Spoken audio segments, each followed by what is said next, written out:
ആശ്വസിപ്പിക്കുക. Comfort my people. ദൈവം പറയുന്നു മറ്റുള്ളവരെ ആശ്വസിപ്പിക്കാൻ. നമ്മൾ ആശ്വാസം കണ്ടെത്തിയെങ്കിൽ നമുക്ക് മറ്റുള്ളവർക്ക് ആശ്വാസം കൊടുക്കാനൊക്കത്തുള്ളൂ.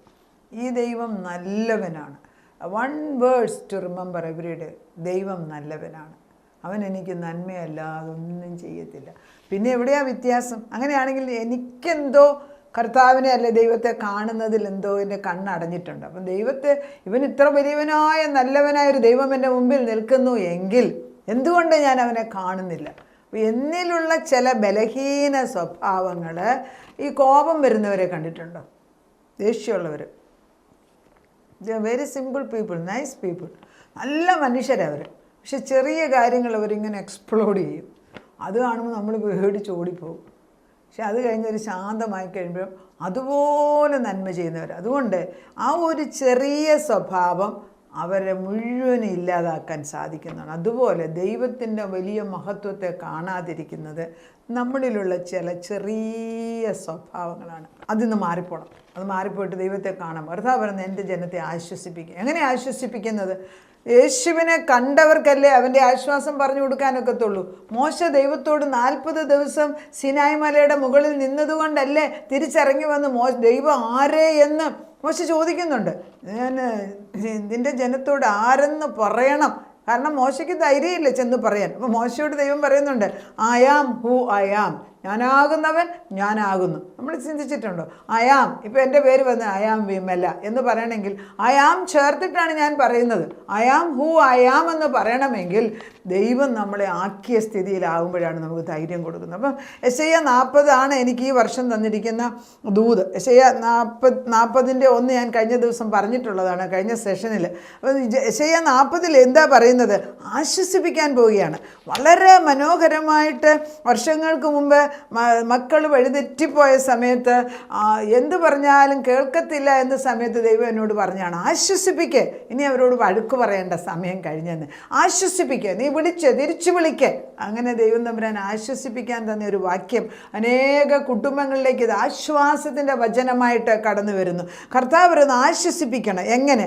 എൻ്റെ ജനത്തെ നിങ്ങൾ ആശ്വസിപ്പിക്കണം. നിന്റെ ജനത്തോട്, യെരൂശലേമിനോട്, നമ്മളോടല്ല, നമ്മുടെ വഴിതെറ്റി നിൽക്കുന്നവരോട് ആദരവോടെ സംസാരിച്ചിട്ട് പറയണം, നിന്റെ യുദ്ധസേവ കഴിഞ്ഞു, നിന്റെ അകൃത്യം മോചിച്ചിരിക്കുന്നു, നിന്റെ സകല പാപങ്ങൾക്കും പകരം യഹോവയുടെ കയ്യിൽ നിന്ന് ഇരട്ടിയായി പ്രാപിച്ചിരിക്കുന്നു എന്ന് വിളിച്ചു പറയണം. സമയം കഴിഞ്ഞു. That means somebody is declaring. അതാ ഞാൻ വിളിച്ചു പറയാണ്, നിങ്ങളുടെ കഷ്ടകാലം തീർന്നിരിക്കുന്നു. ഞാൻ കഴിഞ്ഞ ഒരു ദിവസം ഇതേപോലെ, കഴിഞ്ഞ 3-4 മാസം മുമ്പ് ഒരു കൊച്ചനവന് എന്ത് ചെയ്താലും ഒന്നും ശരിയാകത്തില്ല. കുറച്ച് നേരം പ്രാർത്ഥിച്ച് കഴിഞ്ഞപ്പോൾ ഞാൻ ചോദിച്ചു, കർത്താവ് എന്താണെന്ന്. അപ്പോൾ കർത്താവ് പറഞ്ഞു, അവനെ ആശ്വസിപ്പിക്കാൻ പറഞ്ഞു. അപ്പം നിൻ്റെ കഷ്ടകാലം തീർന്നിരിക്കുന്നു, ഇനി നീ അവൻ്റെ ഒരു സ്വഭാവത്തെ കുറച്ച് ചേഞ്ച് ചെയ്യുന്നു. എന്നാലും ജോലിക്ക് ഒന്നും പോയി ഒരിടത്തും നിൽക്കില്ല. അപ്പോൾ പിന്നെ ഞാൻ കഴിഞ്ഞ പ്രാവശ്യം ഞാൻ ചോദിച്ചു, എന്താണ് അവൻ്റെ ജോലിയൊക്കെ ഒരിക്കലും സ്ഥിരതയില്ലാത്തതെന്ന് കർത്താവിനോട് പറഞ്ഞു. ഞാൻ അവന് ജോലി കൊടുക്കാഞ്ഞിട്ടല്ല, കൊടുക്കുന്നതെല്ലാം വേണ്ട എന്ന് പറഞ്ഞ് തിരിച്ചു പോകുന്നത്. എങ്ങനെയുണ്ട്? ദൈവത്തിനാ കുഴപ്പം? ദൈവം തരുന്നുണ്ട്, പക്ഷെ അത് വാങ്ങിച്ചെടുക്കാനുള്ള കൃപ ഇതോടുകൂടി കിട്ടണം.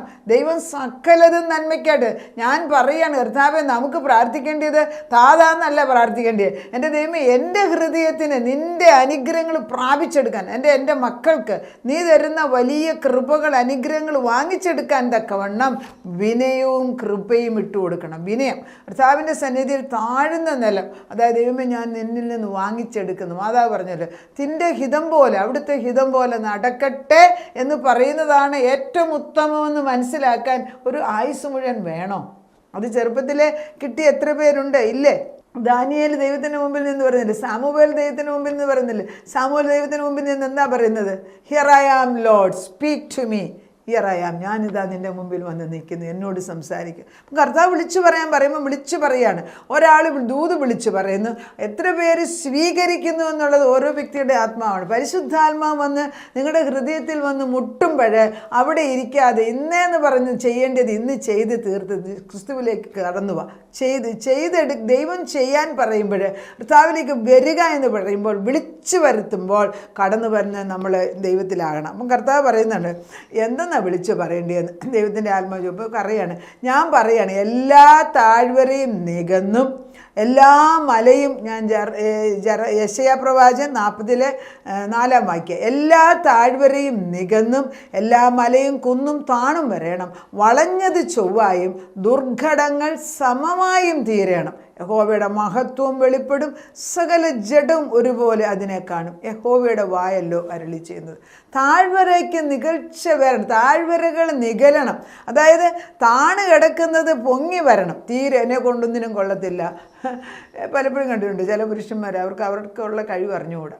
സ്ത്രീകൾക്കും ഉണ്ടാക്കും, കൂടുതൽ പുരുഷന്മാർക്ക് ഇപ്പോഴത്തെ കാലത്ത് എന്നെ ഒന്നിനും കൊള്ളത്തില്ല, ഐ എം നോട്ട് വർതി.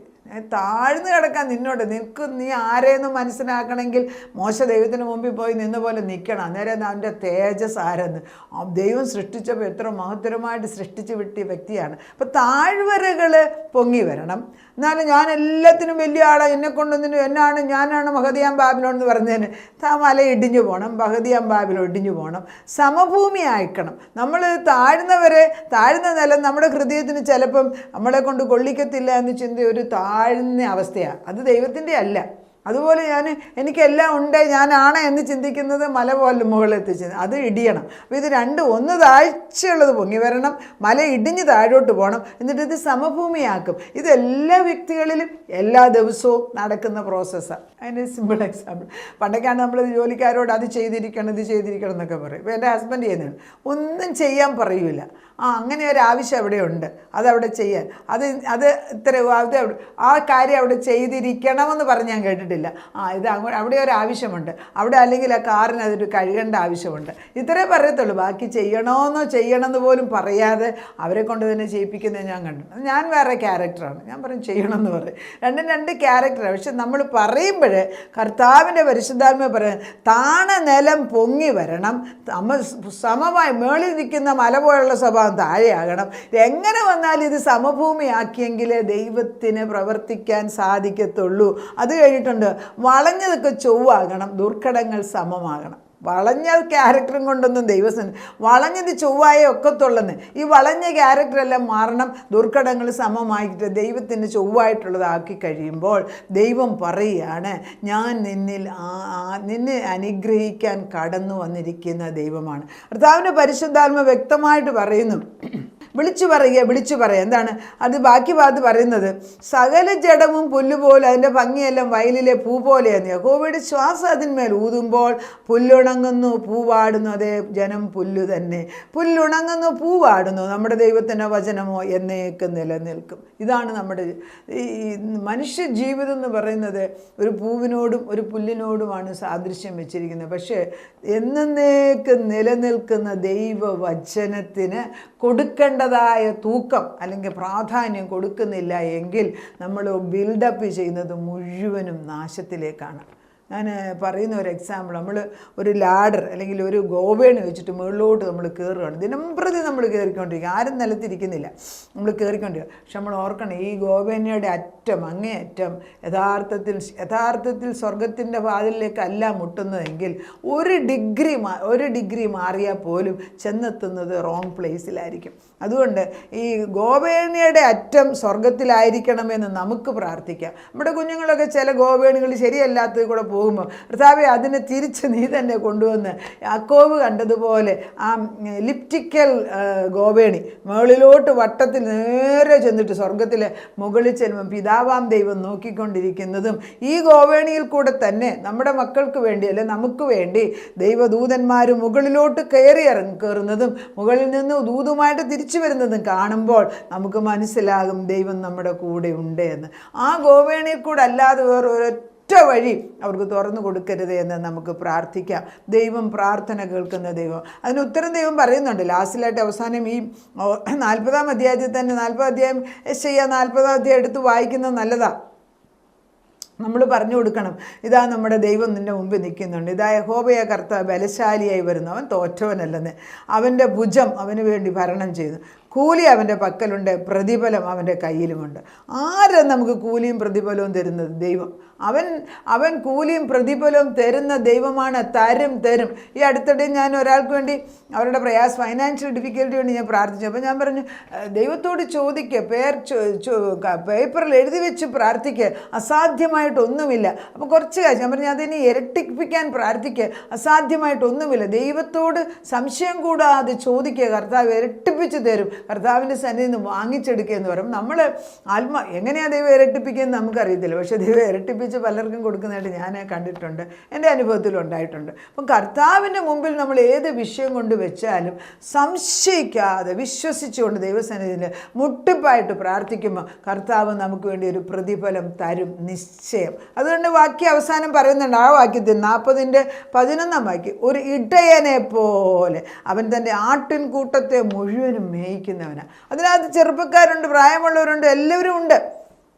അവൻ എല്ലാവരെയും മേയിക്കാൻ മതിയായ നല്ല ഇടയനാണ്. അത് കഴിഞ്ഞിട്ട് പിന്നെ പറയുന്നത്, കുഞ്ഞാടുകളെ ഭുജത്തിലെടുത്ത് മാർവിടത്തിൽ ചേർത്ത് വയ്ക്കുകയും താളുകളെ പതുക്കെ നടത്തുകയും ചെയ്യുന്ന ഒരു ദൈവം. ഇതിൽ കൂടുതൽ എന്ത് വേണം? കാണണം. നമ്മുടെ കുടുംബാംഗങ്ങളെല്ലാം കർത്താവിൻ്റെ കയ്യിലാണ്. നമ്മൾ ഏത് വഴിതെറ്റിപ്പോയെന്ന് പറഞ്ഞാലും മനുഷ്യർക്ക് നടപ്പല്ലാത്ത പരീക്ഷ ദൈവം അയച്ചിട്ടില്ല എന്ന് ദൈവം പറയുന്നുണ്ട്. അവൻ വിശ്വസ്തൻ. ഏത് പ്രയാസം വന്നാലും അതിനെ ജയിക്കുവാനുള്ള കഴിവ് ഒന്ന്, അല്ലെങ്കിൽ അതിനൊരു പോക്കുവഴി തരുമെന്ന് 2 കൊരിന്ത്യർ 10:13 പറയുന്നുണ്ട്. അപ്പം ദൈവം പറയുന്നത്, ഈ വരുന്ന പരീക്ഷകൾ കണ്ടൊന്നും നമ്മൾ പേടിക്കണ്ട, ദൈവം നമ്മുടെ കൂടെ നിൽക്കുന്നു എങ്കിൽ നമുക്ക് വേണ്ടി അവൻ വൻ കാര്യങ്ങൾ ചെയ്യുമെന്നുള്ള ബോധം നമുക്കുണ്ട്. 10 വാക്യം വളരെ പ്രധാനം, എല്ലാവരും കാണാൻ പിടിക്കാൻ പറ്റിയൊരു വാക്യം. 1 കൊരിന്ത്യർ 10:13, മനുഷ്യർക്ക് നടപ്പല്ലാത്ത പരീക്ഷ നിങ്ങൾക്ക് നേരിട്ടിട്ടില്ല, ദൈവം വിശ്വസ്തൻ, നിങ്ങൾക്ക് കഴിയുന്നതിനു മീതെ പരീക്ഷ നേരിടുവാൻ സമ്മതിക്കാതെ. നമുക്ക് കഴിവിന് ഉപരിയായിട്ടൊരു പരീക്ഷ അയക്കുന്നില്ല. നിങ്ങൾക്ക് കഴിയുന്നതിന് മീതെ പരീക്ഷ നേരിടുവാൻ സമ്മതിക്കാതെ നിങ്ങൾക്ക് സഹിപ്പാൻ കഴിയേണ്ടതിനെ പരീക്ഷയുടെ കൂടെ അവൻ പോക്കുവഴിയും ഉണ്ടാക്കും. ഒരു പോക്കുവഴി, ഒരു എസ്കേപ്പ്, അല്ലെങ്കിൽ അതിലൊരു വിജയം, അത് എന്താ ചെയ്യേണ്ടതെന്നുള്ള ഒരു ഉത്തരം ദൈവം നമുക്ക് തരുന്നു. 1 കൊരിന്ത്യർ 10:13 നമുക്ക് പ്രാർത്ഥിക്കാം. നാഥ, ആശ്വസിപ്പിക്കാൻ പറയണം. ആശ്വസിപ്പിക്കുക. എൻ്റെ ജനത്തെ ആശ്വസിപ്പിക്കുക, വല്ലവരെയല്ല.